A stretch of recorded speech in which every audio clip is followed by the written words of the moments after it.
Well,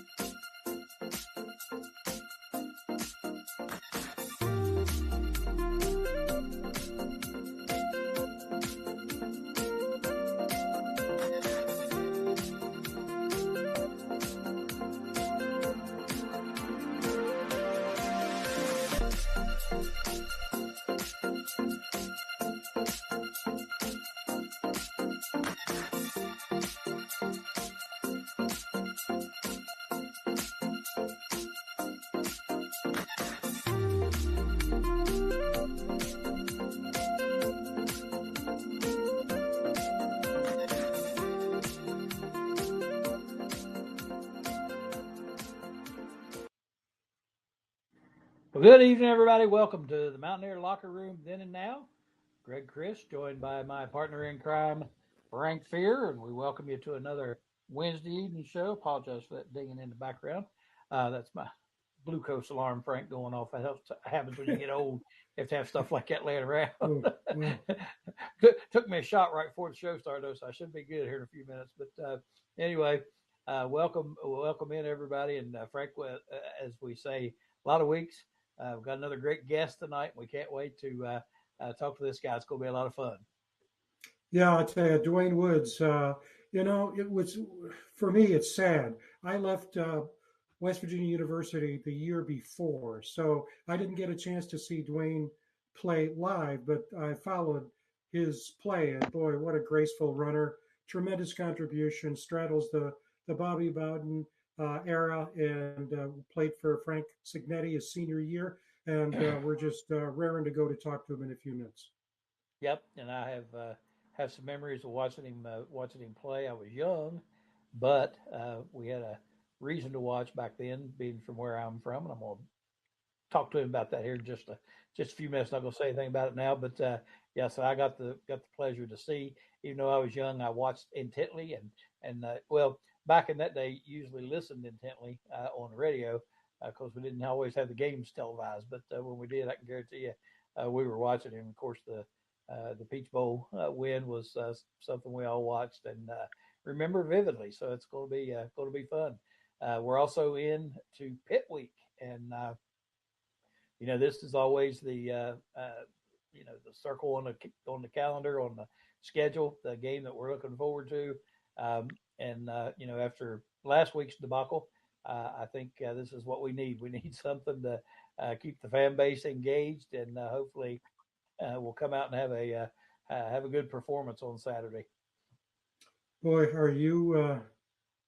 Was there a game last week? I think I missed that one, Greg. Well, I wish I had. But you and I have said for weeks, we're going to see what we're going to see, and trying to predict anything really is foolhardy because of so many moving parts. But let me just say this: a couple of weeks ago, and some of the folks who are viewing may have seen the Army Tarleton State game. yeah. That's a tongue twister. Tarleton State from Texas. They're not even in the group of five. They're in the United Athletic Conference with Eastern Kentucky and I think West Georgia. I mean, it's a new conference. It's not in the group of five. And they went into Army and they beat them, and they beat them in overtime. So Army, what do? You say to yourself, Yeah. my God, we have a great team, but we lose to a non-group of five team. They go out to Manhattan, Kansas State, and beat Kansas 24-21. So Yep. hope springs eternal That's right. as the Mountaineers get ready. I think they're like a 6.5 or 7.5 point dog.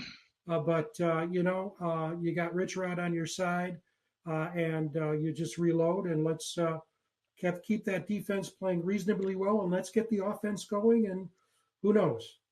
Yeah. Well, we talked all during the preseason. You know, you bring in that many. You bring in 80 new people, 80 new players, trying to get them to jail. Regardless of talent, it takes time, and it's just going to take these guys time. And you know, I don't. I said this on the post game show the other night. I don't think it's a lack of talent by any means. I just think it's just going to take time. I mean, you got all those new folks learn to play together and that sort of thing. And people can say, well, there's no such thing as team chemistry and that sort of thing, but as a former basketball coach, I can tell you, I truly believe there is. I think the more they play together, uh, the more they know what the other guy's going to do, and they're going to get better and better. And a lot of the mistakes they made on the offense and the offensive line are fixable. They're correctable. The only thing that worries you a little bit is the ability to move the defensive line anywhere. We didn't show any of that during the game, so that's a little bit worrisome. But I was watching and saw some clips of some different things that happened on the offensive line, and there was one instance there, and there was a still photo of it. I looked at on one of the websites the other night. It had the quarterback, Marco, was in the pocket, and he had three offensive linemen dead in front of him, and there was nobody there to block. And there was a defensive end coming off the side um, behind them, untouched to the quarterback. And that's something that they can look at in film and say, hey, this is your responsibility. Somebody got to block this guy, and so those type of things I think can be fixed. You hope so anyway, and but you have to have faith in the coaching staff that they are going to start correcting those things. But it's not going to happen overnight. It's just going to take time, and people just have to be patient. And I'm sure there's already some of these keyboard warriors out there, keyboard fans wanting to fire everybody up there and start over, which I'm not sure what good that would do. Um, which is what I said last year. you know, I don't know. I don't know. I don't think it's that. I don't think any of them forgot how to coach football. I think they know what they're doing, and yeah, I have faith, and I think they'll. I think they'll. They may not win Saturday, but I definitely think we'll see a better performance without a doubt. Well, that's what we not only hoping for, but what we want. Yeah, At this point, it's being able to play a competitive game from beginning to end, and yeah, and we've got to remember that Ohio did not score in the second half. It really yep, was a function of our offense yeah, oh not yeah, taking advantage of turnovers, not being able to after that first touchdown. I mean, two plays, 66 yards, a touchdown. After that, it was really very tough sledding, and it was the offensive line, as you said. So yeah. big game, sold out, tremendous amount of enthusiasm. All bodies are going to Morgantown, and we're just going to have to see. It's a work in progress. Yep, absolutely, absolutely, and like you said, the defense played good enough. Again, we talked about this. They played good enough to win. Especially in the second half, they played very well in the second half. Just couldn't get anything going offensively, and Yeah. it's hard to. I don't know. It's hard to see. And I know people make adjustments and that sort of thing, but we went right down the field and scored that first possession, and then did absolutely nothing after that. And after a telling stat, after those three interceptions um, on those next three possessions, we tallied a total of -6 yards, and so that right there tells the story. And Yeah. hopefully we can get that fixed. And now we got some injuries to deal with, so the next person got to step up. And we've heard all along that we have good running backs in the running back room. So hopefully some of those guys can they get their chance now. So and we'll be talking to a former running back, so maybe he can guide us a little bit Yeah. in what to expect there. So and you was talking about people going to the game. We got another person going to the game. He says, and that's Mickey Plumley, our other partner in crime, and Mickey's patiently waiting backstage. So Mick, we'll bring him on in and get his thoughts a little bit on this. Mick, I know you watched the game as well. We talked about it. What's your thoughts? Well, I think you guys pretty well covered it so far. I think the big turning point in the whole game for me was the play of the offensive line. Of course, having played on the offensive line myself, I would say something like that. It just takes time for that unit to gel. They really have to play as a unit. It's not five individuals out there. They have to play together as one unit, one person. And it just takes time for that sort of camaraderie and learning what your teammates going to be doing takes time for those things to sort of develop. Don't forget, guys, Rich Rod's first run here back in the early 2000s, he went 3-8 his Yep. first year, Yep. and it takes a while to build a program. As successful as talking about then and now. The team I played on the '69 Peach Bowl team, our first year we went 3-5-2, and the second year we went 7-3, and capped it off with the 10-1 senior year. So it takes a while to get the program in, to get everybody to buy in to the culture. I know there's a lot of coaches speak about that, but all those things are important. You know, I've decided to rip the rear view mirror off of this car and not look backwards. We're going to look forward, learn what we can from our past mistakes. But uh, it being pit week, there's an added element here in that backyard brawl, that rivalry. Been a lot of strange things happen, in the past. Unfortunately, uh, with that 13-9 debacle, we entered that game as 28.5 point favorites and didn't quite turn out that way. So on any given Saturday, anyone can beat anyone in my estimation. So I wouldn't count the Mountaineers out yet. We have a ways to go in developing play as a team, and we got to take the next man up philosophy here. And yeah, we've lost a couple of key performers, but now we have a chance for some new, younger players to step up and show what they have. So don't count the Mounties out yet. And again, Mickey might be able to comment more on this definitely than me, but a lot of people lose sight of the fact too when they're talking about the offensive line, for example, how sophisticated this game is and has gotten. And it's not as easy as you get up there and block this guy and don't let him come in because the defensive line, they're running stunts, they're doing different things, they're sending people from different angles, different spots, and they have to make their calls and they have to be on the same page, who's blocking who, and so forth and so on. It's pretty sophisticated, and I think that's probably more of the problem than talent. I think it's just again playing together and figuring out who's got what responsibilities, and I think that's the big problem, not so much talent. Agreed, 100%, Greg. And I'd like to think, based on their performance the first two games, the defense is going to be able to keep us hanging in there in a number of situations. I think the defense has played very well so far. Pitched a couple of shutouts in the first two games in the second half, and they're giving up an average of 10 points per game. The quality of the competition, may be somewhat not what it's going to be in the Big 12, but you learn as you grow. I think our Zach's doing a great job as our new defensive coordinator, particularly in making halftime adjustments. And if the defense plays well and the other team doesn't score, you're at least going to get a tie, Yeah, right? yes, that's right. That's right, and it gives you a chance. It gives you a shot. That's right. Frank, I'm going to bring you back in here just for a second. I want to see how.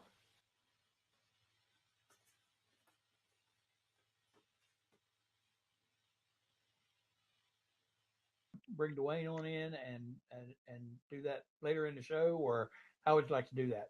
Go ahead and do that and let Mickey go. Because of the running back room is down a bit. So this is preseason practice for him. So let's bring him in. Let's bring him in right now, and then he can stay with us when we talk about the pit game because he played, I think, at least three pit games, right, Dwayne? Let's bring him in. There he is. Well, hello, Mountaineers. That's right.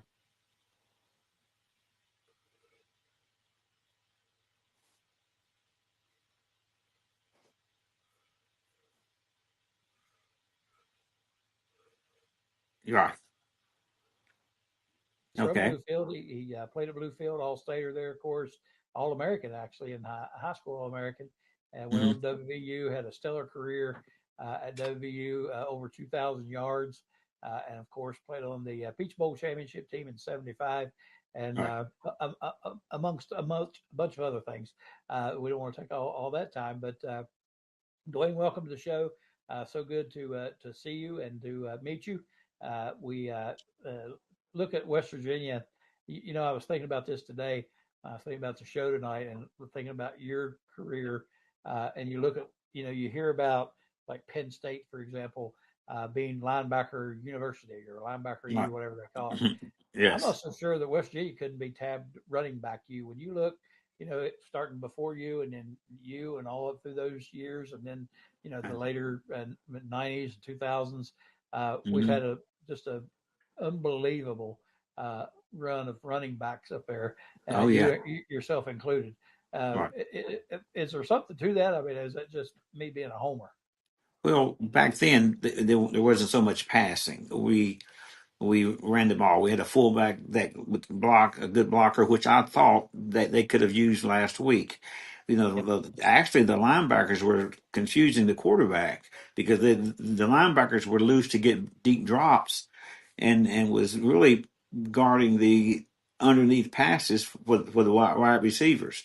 And if West Virginia would have had a nice big running back in there, a fullback last week, I think that the game would have changed some because it did appear that the linemen were getting knocked back some. But I really missed that two elements of Rich Rodriguez's game is a big back to guard the open blitzing linebacker, and he also missed that Tavon Austin style of player that can get out in the flat and go. Now Gallagher plays that role, and he's great. He's good at it, but there was some. The quarterback didn't have enough time. It's not the quarterback's fault. He's not a bad quarterback. It's just that he didn't have enough time, and there wasn't that third or fourth element of offense that was missing. That of course I'm living here in Columbus, and the fullback. I'm not even going to say his name's over here playing in Columbus. They should be playing in Morgantown. So Agreed. that Agreed. if you take away some elements of Rich Rodriguez's offense, because it's just too bad. Then that team got some good calls also in the game. Y'all haven't mentioned that yet. They seemed like every call went against West Virginia to me. You know, I think I've gotten used to that. I used to think it was just me, but the more I watch, and again, I was looking through these clips of the game and videos, and I saw this one picture of um, Vaughn on the sideline when that catch on the 2 yard line, hmm and they had a still photo of it with his knee on the ground, the ball in his hands, and I'm thinking, you know, I don't know how anyone could say no, that's not a catch. you know, I didn't understand that, uh, but anyway, aside from that, we played poorly and didn't win. Dwayne, I want to ask you about some of the players you played with, but one in particular. But looking back on that Peach Bowl in '75, I always and I've told this story on here before that that game. My father passed away in 1977. He had ALS, had Lou Gehrig's disease, and in '75 he was already pretty much confined to a wheelchair in '75. But we had a local guy playing on the team, and his father and my father were friends, and they made arrangements to take him to Atlanta to the game, and so he got to see the Peach Bowl, and it was a really a thrill for him.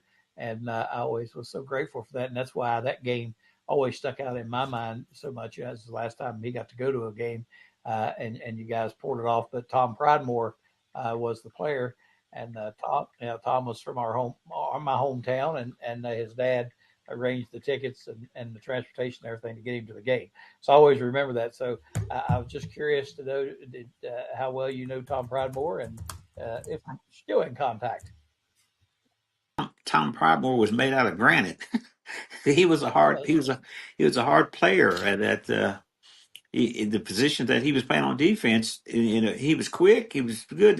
He played for Atlanta in the pros for about 8 years, wasn't it? If you could play in the pros for 8 years, you're a good player. Yeah, yeah, Every year your job was on the line. I went down to Tampa Bay, and when I left Morgantown for what amounted to just a tryout, basically. And it's just your job is being challenged every play, every down, and if you can last for 8 years, you're good. yeah, yeah, yeah. We were always well happy and surprised that he was able to do that. But of course, I watched him in high school and just a phenomenal player and uh, then at WVU, and that's why I said we paid attention to a lot of the games because we listened intently on the radio, and when it was on TV, we absolutely watched. Looking back on your time at WVU, first of all, let's talk about you were in Bluefield, so was it was it just understood or a thing you knew that you're going to be a Mountaineer? Was that what it was, or did you get was the recruiting process part of it, or and convinced you, or how'd it go? Oh, let me tell you how it goes. In high school, I made All-State as a junior, and I began to get thousands of letters. It seemed like, I mean, just letters after letters from different schools. Some schools I never even heard of. They would send you a scholarship in the mail. They would call you, and back in those days, the rules were that a college recruit couldn't talk to a player until 6 o'clock. At 6 o'clock on the dot, that phone rang, and it rang all the way until 8 o'clock. It was that 2 hour period, and you just talked to different coaches. I talked to Woody Hayes. I talked to uh, up at Syracuse, which my daddy wanted me to go to Syracuse, and he just was going to just insist it. Floyd Schwartzwalder, Missouri, everybody called. Ohio State called. Everybody called. Everybody but Virginia Tech. I never heard from Virginia Tech. I still can't figure out why, but it, Right in their backyard. yeah. So the coaches are calling in, and you have to make your mind up. It's different coaches with different ideas. They talk to you, but basically they try to tie you up for as long as they could. So no one else could call. That's right. but Coach Bowden gets on the phones, and he changed his theory of all the coaches that said, "I want you to come and play for me." Bobby Bowden said, "I'll give you a chance to play at West Virginia." I said, "What?" And then, somehow that became a challenge. What do you mean a chance? That's great. So it wasn't long, it wasn't long. I signed with the Mountaineers, and once you sign, the word gets out. That's it. That all the calls stop and whatever else, and then you anticipate it. But you hear the Mountaineer marching band, and you hear all the cheering, and you and local. And it's better. I agree. Right now, it's better to stay in state. I mean, the thousands of players. They'll go a distant location. If you're not first team or second team, you're on the bus going back home. Now, all this transfer portal stuff, you have to be careful.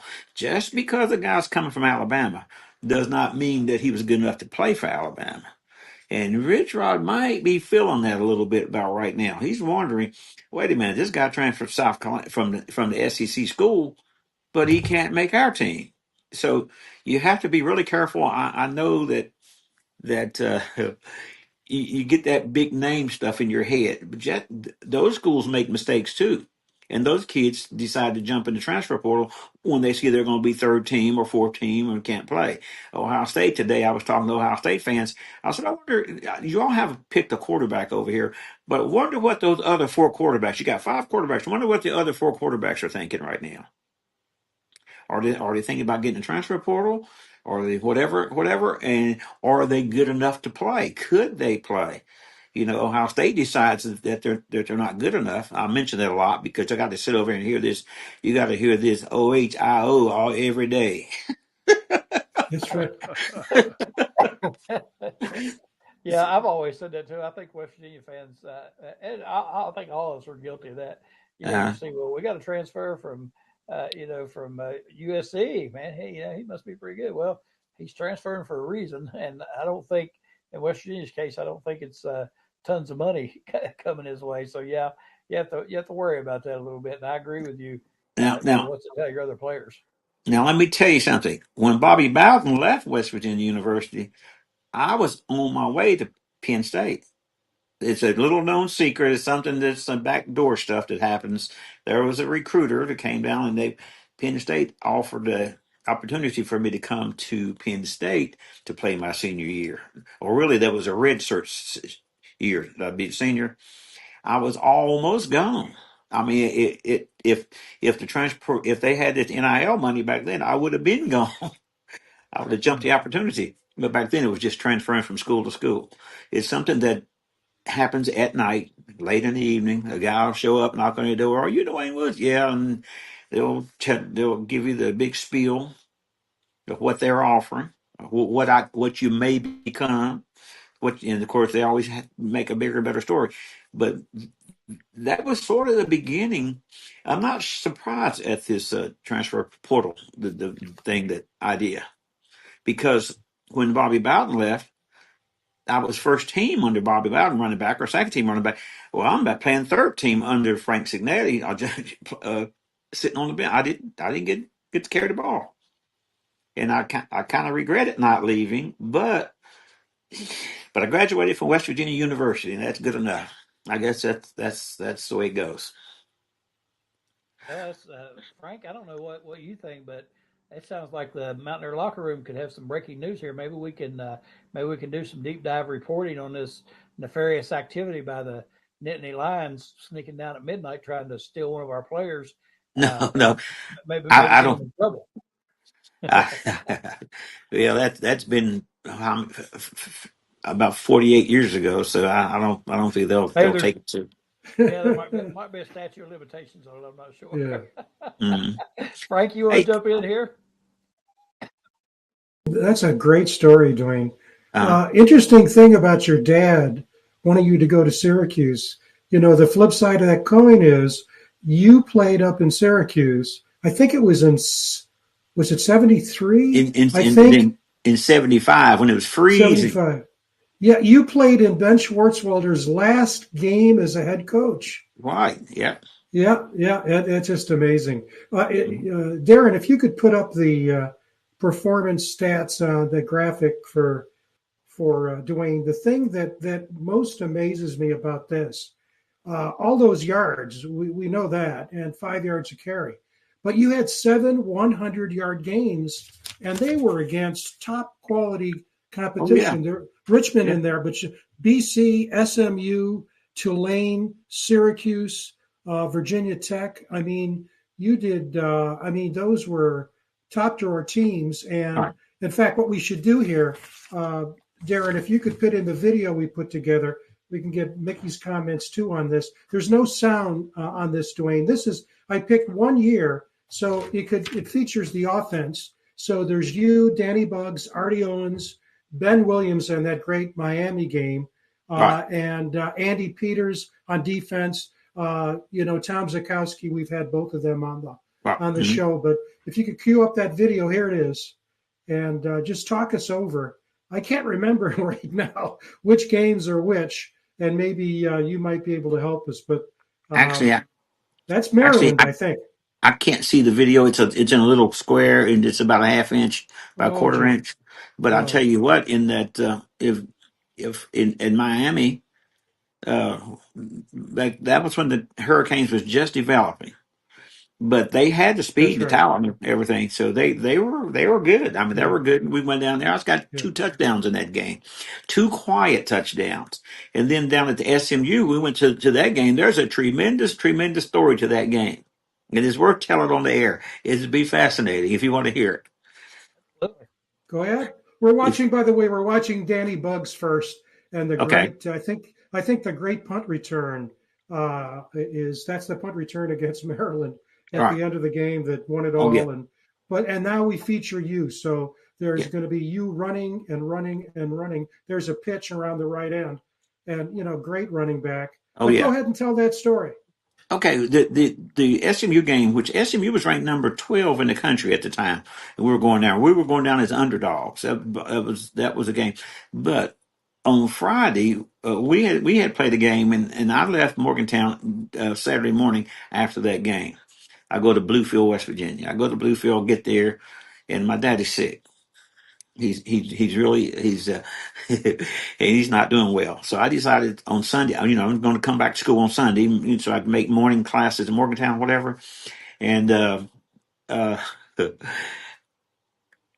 get down, Dad is sick. He wanted me to take him to the hospital early Monday morning. I said, no, I have to be in Morgantown. Got to be in school. Got to go to practice. Well, he convinced me. He said, well, you may not see me again live anymore. Well, I'd spend the night down in McDowell County, called Jenkins Jones, West Virginia. I have to go down to McDowell County, which is actually north of Bluefield. So I got to bring him down on Monday to the hospital in Bluefield and get him back. And I'm sitting in McDowell County, coming out of McDowell County by the time I took care of him at noon. Now I got to get to Morgantown to go to class, which I know I'm going to make the classes. I'm driving up the turnpike, which was back in those areas that was developing the turnpike from a 2-lane to a 4-lane. I'm caught up by an explosion ahead. They had signs where they were going to blow out one of the mountains, and then we had to sit back in traffic and wait. I'm still trying to get to Morgantown to make practice. I'm telling you one thing. I get up past Charleston, going up. You see, there was no Interstate 79. So I'm going up 77 and get pulled over by a state police cop. I explained my situation. The cop says, stay behind me all the way. And he's flying up the road. He said, as far as I'm going to Parkersburg. So he takes me to Parkersburg and he waves me off. Go ahead, slow down. Don't get pulled over again. Otherwise, you're going to be in trouble. I'm trying to make this game. I can't. I don't make the practice. So I'm not supposed to be in this football game. By the time I get to Morgantown, I go to the towers, the dormitory. The players come in. Where are you, bud? Coach at all? Everybody's talking trash, mad because when you travel to Texas, you practice Monday, Tuesday, and Wednesday. You travel on Thursday, and then on Friday you get out to walk through whatever, and so I missed the practice. Bobby Bowden calls me into the office. Oh man, he jumps upside down on me. I mean to tell you. And then I explained to him. I said, Coach, I got caught by they're blowing out the side of the mountain to make the turnpike a 4-lane road. I got caught this morning. I explained about my dad and whatever else, and he just didn't know what to do. So he said, well, I'm not going to let you go to Morgantown. I can't take you to Texas. So well, I understand that. So I'll go back to practice on Monday, thinking on Tuesday, thinking I'm not going to be in this game, all the way up to the last possible second. And he says, "Well, what I did really, we had a Tuesday practice, and I think I kind of turned it up a little bit, rather than just going through the motions, whatever. You just turn it up a little bit more to show." So on Wednesday, he says, "I'm taking you to the game, but you're not getting in the game." Now I'm going. So I just travel with the team.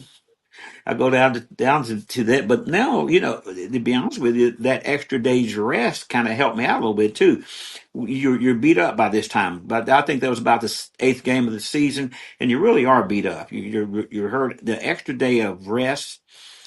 So that one run that you were just talking about, and that leads off the highlight film of the 1975 team. I'm now so upset because I was actually isolated at the hotel from the rest of the team. They're doing activities, and I'm in my room.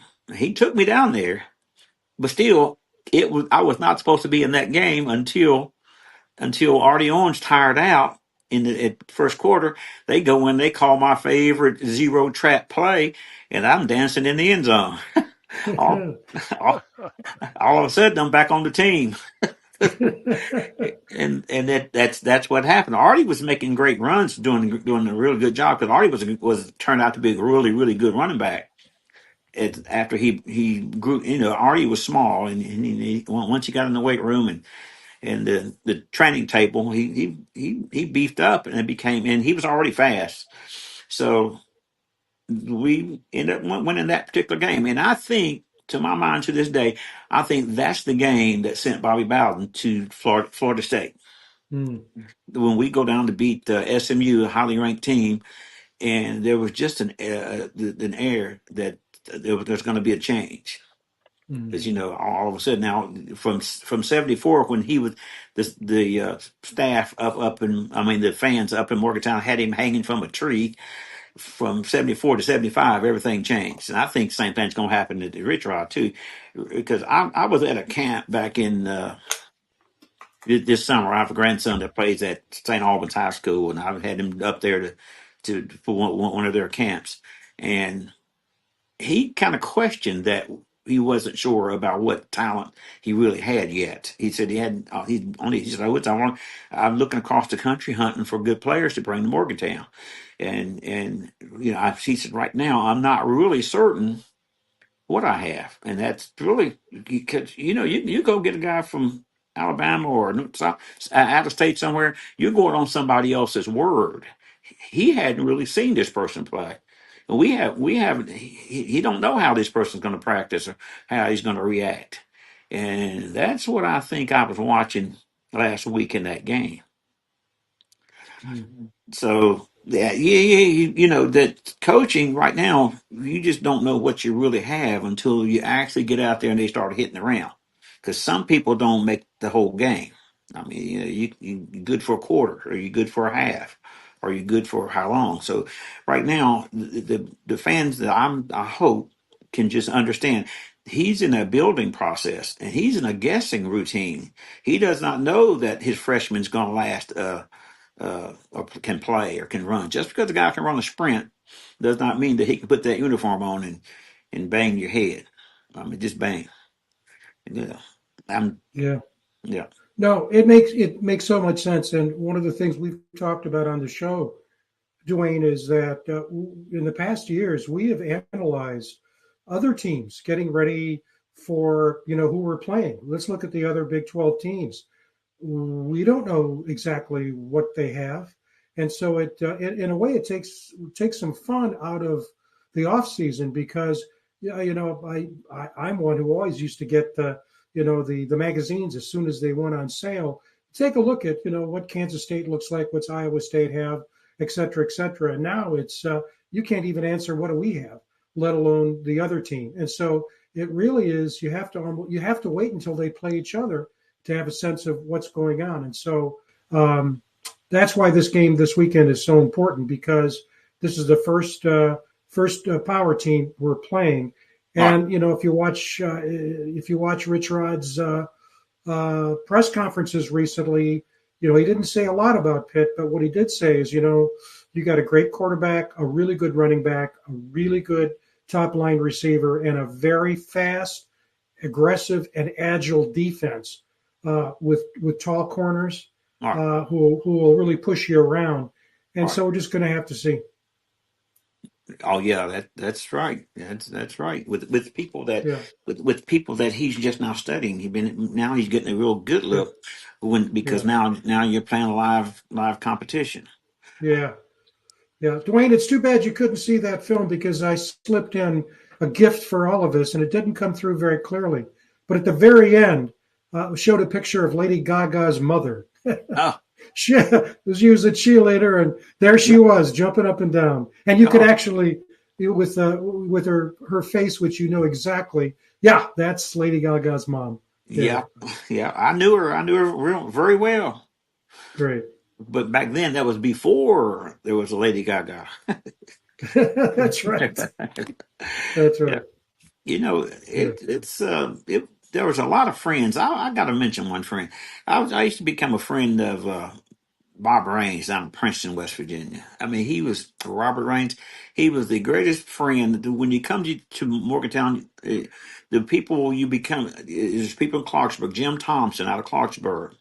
I mean, these guys are make sure before there was a transfer portal or before there was a NIL, they kind of made sure kind of things would work out. Let's just say it that way. If you needed a summer job, which we had to work for our cars, if you needed a summer job or whatever, you could call on the Mountaineer friends around the state, and they would really take care of the players. I mean, and I really specifically remember, for as far as I'm concerned, Bob Raines. It's he, I did him some favors around the house. I cut his grass, and he'd pay me. So you know, it's the Mountaineer Peak groups are the friends that you really make. I've recently, somebody asked me for my autograph. I was at a game recently. Somebody asked me for an autograph. It's 50 years ago. I told a guy I scored that touchdown 50 years ago. And the guy said, it don't matter. You were a Mountaineer, and I got to have Dwayne, it. Yeah.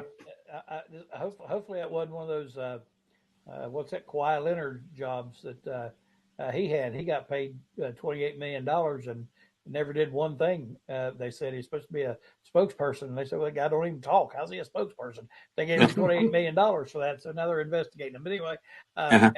and also speaking of your autograph, I do have a friend and a friend of the show that watches all the time, and he's watching tonight. I got to get your address after the show. He has a Mountaineer collection that's unbelievable, and he has tons of photos and autographs, and he asked me if I could check with you about getting the address. He sends a picture to you, and you can send it back to him if you don't mind to do that after the show's over.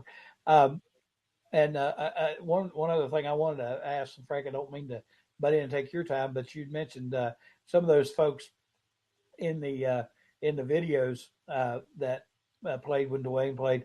Dwayne, talk about your memories about some of these players. I mean, you look at that list, you guys roster, man, what a group of players, and some very familiar names that people I'm sure will recognize. Talk a little bit about the teammates you had. The teammates, the great teammates, are very good friends. In fact, I was great friends with all of our offensive linemen. Dave and Hallinger. Okay, I'm 72. I forgot a couple. But the entire offensive line actually the offensive and defensive players, we were close back then. Back then we only ate at the university on their dime two meals on Sundays. In the afternoons for the evening meal, there was no meal. So we as a team, would band together and look out for each other. Because there's no there was no what they call training table today. That didn't exist. So we could eat in the cafeteria with the students, but they didn't serve student meals on Sunday afternoon.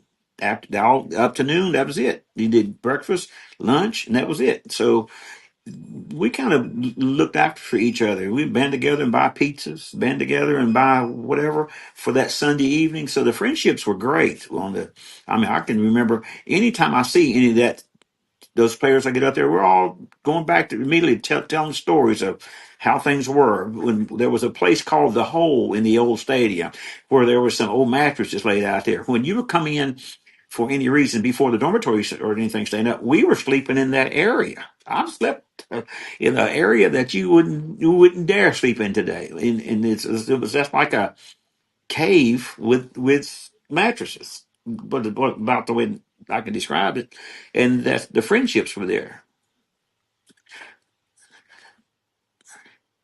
Are You you? wanna you wanna I know again some of these names that were mentioned, and you mentioned Artie Owens, of course, but Danny Bugs and some of these guys.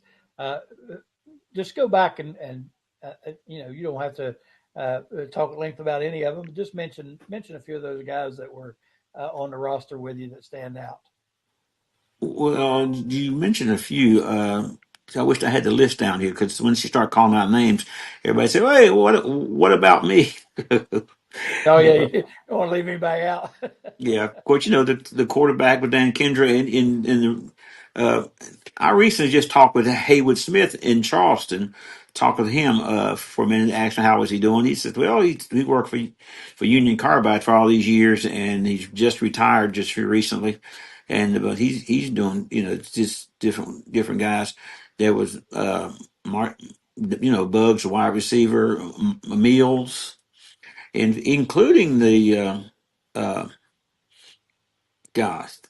I'm just kind of thinking of the ones that I actually have seen here lately. But I was friends with most just about the whole team. I didn't have I don't think an enemy on the team except one person maybe. But it's always one. It's always some defense. It's always a defensive back that can't stand you because you might have put an extra move on him in practice and knock. There you go. All right. Well, let's. How about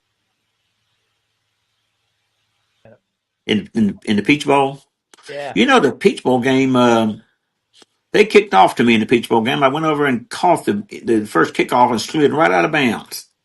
I mean, it was a big rain. It rained all the day before the Peach Bowl and whatever, and it was real muddy on the sidelines. They were trying to kick the ball to me to avoid kicking it to our Ardeons.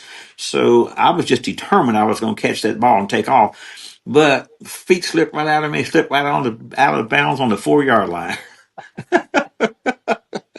Some things that you just can't see get ready to happen. Actually, I should have just let the ball go, and it would have went either through the end zone or out of bounds.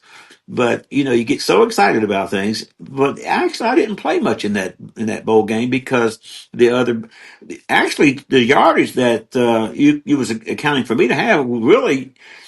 Ron Lee was there, who was a big back that was playing a lot. Haywood Smith was playing a lot. Artie Owens was playing a lot. In the backfield, you had to really battle to get the ball. You had to be good, even on that team. Because if what Bobby Bowden would ride with whatever was working. If there was a running back in the game that was having a good day, he's going to stay in there. So, Artie's in there having a good day, then he's in. If I'm in there having a good day, then I'm in. That's just the way his mind thought. But he always believed in having at least two good running backs, two good fullbacks. He had two good at everything, so that like we're facing right now in Morgantown, you got an injury now. Who's playing? Who's the next man up? So, but but I think Yeah. everything. I didn't think that, Frank. I didn't think that when I asked about his memories of the Peach Bowl, it was going to be I slid out of bounds on the 4 yard line and kickoff. I wouldn't have brought that up if I'd have known that was going to be the memory. No, Yeah. no, that's you got to bring up a couple bad things and whatever. Hey, One thing that I'm generally looking at it. I got a scar on my left arm. We're playing Richmond in Morgantown, and player pulled out a razor and cut my arm. And I still have that scar. I have about a 3 inch scar on my arm, which I should have went to the hospital about it, but at that time in that game, I needed to be in the game, so they just got out the gauze pad and got out the tape and just taped it right up. so a That's guy took a razor to you during a game. Yeah, doing the game. that's And I would nasty. have, I would have handled it differently now. When you're an adult. When I ran to the sideline and told the coach, coach says, "Oh, okay, we'll put a band-aid on. Let's get back in there."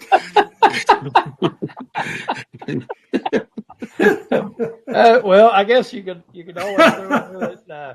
Yeah, nobody knows this, but I got cut one time, so the double Yeah, meaning. yeah, My yeah. goodness, Yeah, that's one. I have the scar. Anyone ever want to see it, that scar is just as big and long on my arm right here. And today I'd be in court tomorrow trying to bring a lawsuit. But back Oh, then that's oh.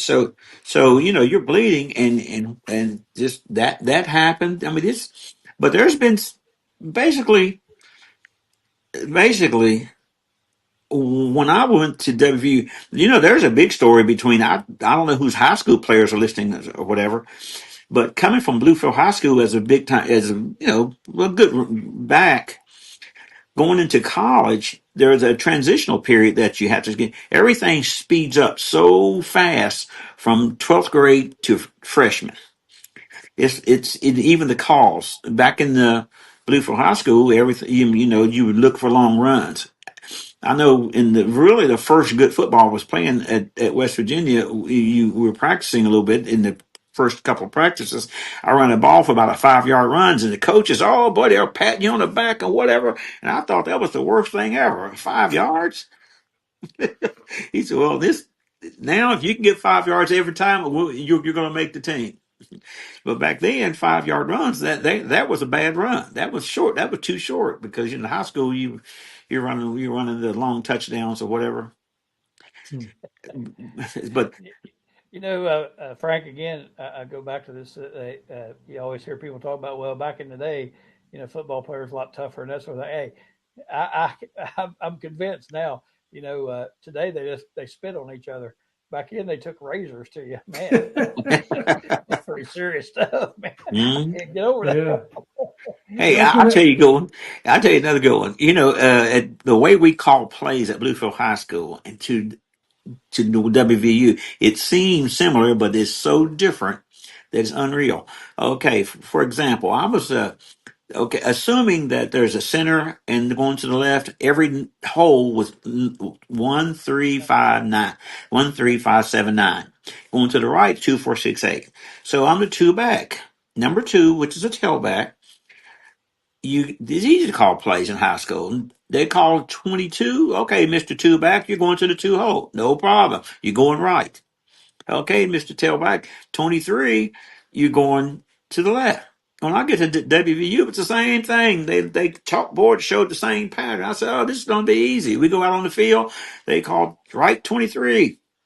And everybody went right but me. I'm, I'm, I'm going left. No, I misquoted that. I didn't mean to say right. They said strong 23. Well, I'm thinking, hell, strong don't mean nothing to me. I'm running I'm running two back to the three hole. That's just simple. Yeah. I'm trying to get coach to explain to me why did everybody else go right and I went left. He said, because you're a dumbass.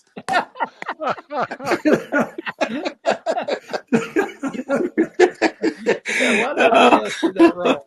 How you doing it right? oh, I tell you, Dwayne. I tell Yeah, you. that's great. and then Frank, you want to jump back in here real quick before we have to wrap up? Yeah. Hey, Mickey. Mickey, did you have a nice story that you can tell from when you played?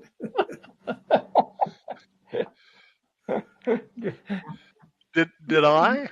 Did Mickey? You got it. Was there a nice story from back in the day when you played? Well, I was listening to Dwayne here on that Sunday evening meal deal. Uh, I guess you called this NIL money back in the day. I guess they put a stop to this, Dwayne. But when I played 66 through 69, they gave us $20 a month so you could go get your Sunday evening meal. So you were allotted $5 per Sunday to go buy your own Sunday dinner. And now, hey, that $5 lasted every bit of 1 hour. well, I wanted to ask you, you didn't make any trips up to across the state line to Pennsylvania with any of your teammates back when you played, did you? No, no, I know all about that. That's where that's where the beer chuggers went. That's I know what you're referring to. You you, you could get those 24 ounce or the kegs or whatever up there for half price what you could buy them in Morgantown. Well, there was a distributor up there, and not only that, it was from what I've heard. I don't have personal experience with this, but from what I've heard, it was 6.3% alcohol content beer in Pennsylvania, where it was 3.2% in West Virginia. Now, I did have a fellow tell me one time you could go up there in Point Marion, right across the state line, and you could buy a 24 can case of what was called Big Cat malt liquor, and it was $4. I think it was $3.95, as I Uh-huh. was told, for a case of that. Uh-huh. So on Monday at practice, when things got a little hot and heavy, you kind of smelled that Big Cat coming out of the pores of your skin.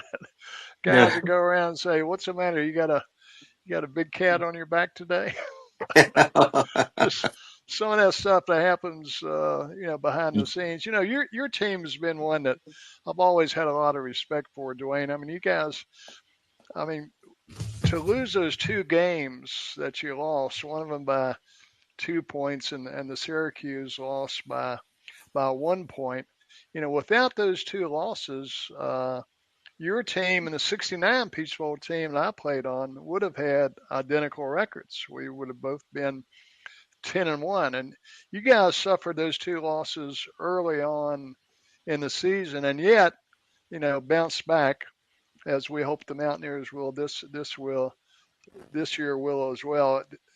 Do you have any recollection of the kind of talks Bobby Bowden would give after those early season losses, or any Well, advice that he'd give the team, or you have any recollections of that? oh yeah, his pregame talks and whatever else. I mean, you would almost think that you were going to run through the wall to get outside to play in his pregame talks. He was very fiery, and he was very religious. He never ever said a cuss word that I ever heard of. Oh well, one time he said "damn," and he said, "Now don't go home and tell your mama boys that I said that." Dad gummit. Dad gummit was his Oh, yeah, favorite phrase. that was his phrase. That was his that gummit was his. You could describe him, but he was really a player's coach. He was very motivational, but he always thought that you could be a little bit better, and he wanted you to just try a little bit harder, and he would push. He would never put you down. He'd always say what you could do a little bit better tomorrow for right now, and he was extreme. He was he was the right coach, and I'm glad I picked West Virginia to play for Bobby Bowden back then. And there was a lot of second guessing in those when you decide on a team, and then other teams say, "Well, if you had came here, you got a chance for this, and we would have done that," and all sorts of things. You hear all kinds of you'd be shocked at the pressure that you're on if you're say a person that a lot of schools wanted. They come up with the right thing. I really swear I believe Bobby Bowden got me to sign with WVU because he said that I'll give you a chance to play. A chance to play. Yeah, yeah. Everybody He else, was really good. uh, He was really good at giving motivational speeches. When I played for him, '66 through '69, he was the offensive coordinator, uh, and playing on the offensive line, got to know the guy, pretty well. I've just got so much respect for him. uh, And of course, the new book's coming out about his years at WVU that John Antonic has written, has been released, called Almost Heaven. I have, And I have it right here. you got that? Wonderful. Yeah, what a Yeah, great tribute yeah, to just not only a great coach, but also a great man. Had a huge impact on my life as a uh, teenager. I grew up in Mount Hope, not too far from Bluefield.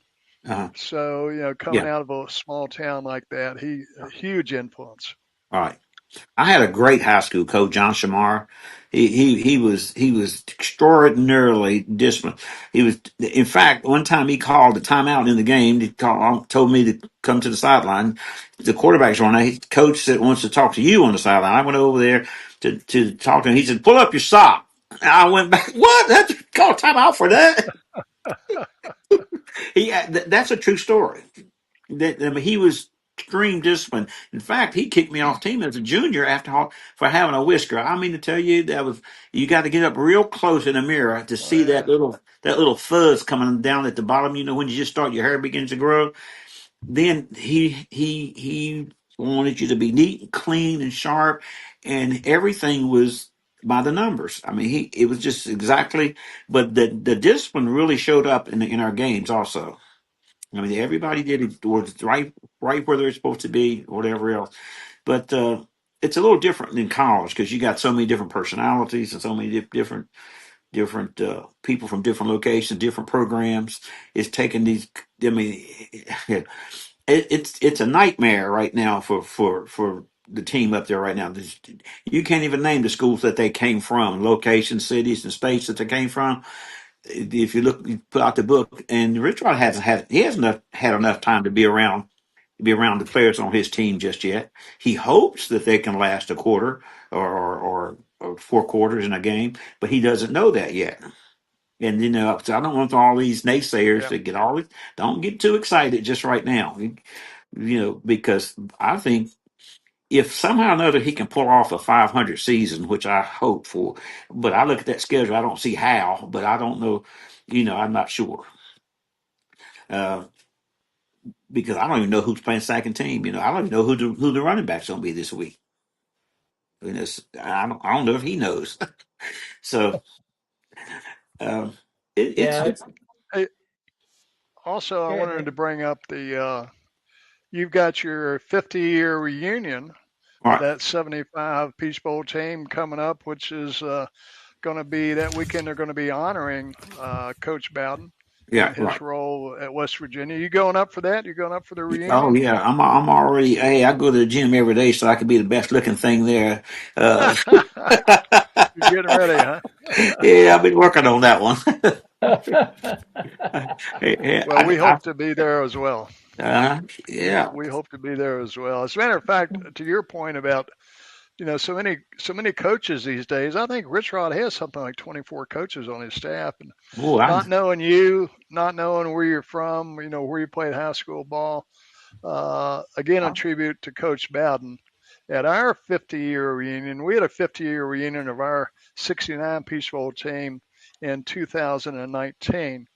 And Coach Bowden, at the age of 91, came all the way up from Tallahassee, Florida, for our 50-year reunion.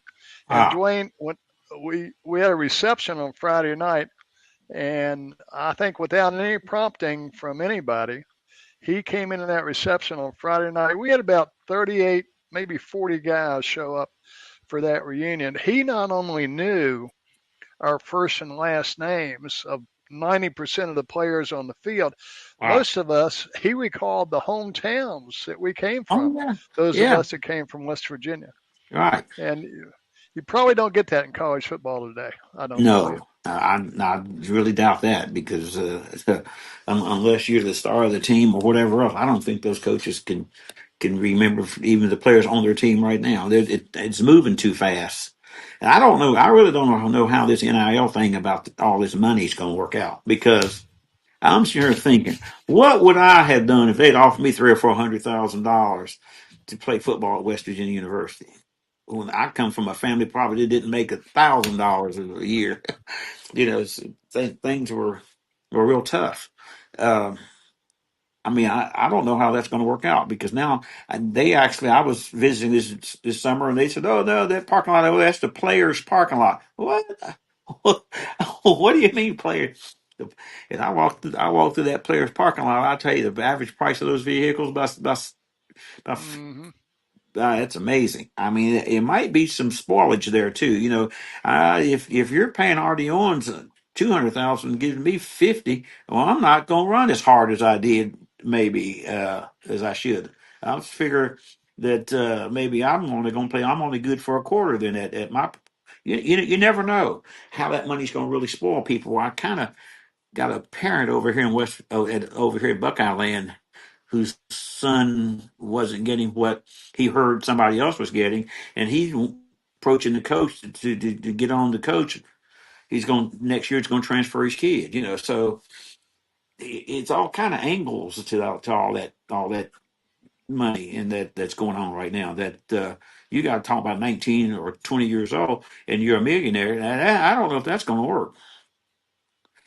Yeah, it's going. We've talked about that a lot on there. It's going to be things are going to definitely be different. No question about that.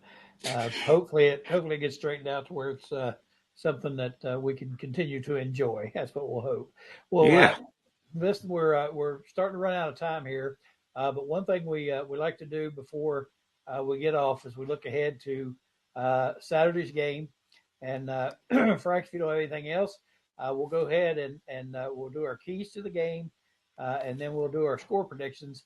And Frank, what order do you want to go in? Since you were the champ last week, you get the honors, kind of like in golf. Yeah, I guess so. It's one of those things where I won, but there's no satisfaction. Um, yeah, I was going to tell you something. You brought something up, Dwayne. I was asked for my autograph the other day too, and yeah. I was really it was a subpoena. It was bad, man. So I, this is I my got a, I got a certified letter from the IRS. I had to send to my autograph. Yeah, yeah. all these famous. So Yeah, this is going to be the Greg and Mickey show from now on because I think they got me dead to rights. Any rate, yeah, I won last week, but boy, the Mountaineers lost. So anyway, if you could, Darren, and you, if you could put up the pit graphic I sent you, I can be very quick with this because that says everything. Uh, I really think the keys of the game is the Mountaineers have to stop these guys. At least three of them. Holstein, look at the numbers, 8 touchdowns already. Now, again, they played Duquesne and Central Michigan. Desmond Reed, in fact, he got a shout out from Rich Rod at yesterday's press conference. This Williams kid is a good wide receiver. And then the guys that are on the defense, both Biles and Harrison are really good. So I'm going to be looking at those guys, and I'm really concerned about Holstein because of that 3rd and 30 last year up in Pittsburgh that he converted. He just carved us up. And so that's basically, I mean, we've got to stop these guys. And we've got to get our offense in gear. And the best way to win the game, I think, is long drives because that eats up the clock. Yep. Do you want me to give the score now, Greg, or do we want to wait until? Go ahead. Yep, go ahead. I think if West Virginia wins, it's going to be tight and it's going to be lower scoring. I think the over-under is like 52. So I'm going to go with 21-17 Mountaineers. All right, sounds good. Well, I'll go real quick, and then Mickey will let you go. We'll have Dwayne give his last, if that's all right. Okay. I think I'm going to be Captain Obvious here. The keys to the game, I think, again, it's got to be the offensive line. We've got to get some protection. We got to open our run game up a little bit, and I think our defense is going to be fine. I just think I think our offensive line has got to show vast improvement for us to have a chance. But with that being said, I am blue and gold to the heart, and I'm picking the Mountaineers an upset win, 24-21. All right, Mickey the Greek, it's your turn. Mickey the Greek, all right. All right. Well, yeah, I agree with the bullet points that Frank put up there. You know, they got a really strong running game. They got that Desmond Reed, who's an All-American, that running back. They have very experienced offensive line. We have got to maintain ball control and keep their offense off the field, which I think we have a good chance of doing. You know, one chink in their armor, I think, is the fact that they've had 2 of their really elite linebackers that they've lost that are out for the season. Jeremiah Marcelin and Jaden Bonzu. They're both out for the year. So I think there might be some opportunity there in the middle of the field for some RPO activity. And I wouldn't be surprised if Rich Rod, really gives Scotty Fox an opportunity in this game to show what he can do. But in the final analysis, Dwayne, I'm going with the same score that you had back in 1975. I got the Mountaineers winning 17-14. There we go. Yeah. All right, Mickey, good job. All right, Dwayne, your turn. You're on the spot. Keys to the game and final score. Oh, I'm hoping the Mountaineers win. I'm thinking the scores will be high, though. If the weather's going to be perfect, and we've already checked that out, so I could drive from Columbus to Morgantown, so it's going to be 84 degrees. I kind of think there's going to be a lot of scoring. Whoever wins this game is going to win at 35-32. It's going. We don't have a whoever on our board. We got a West Virginia and we got a Pitt. You got to pick one. Oh, well,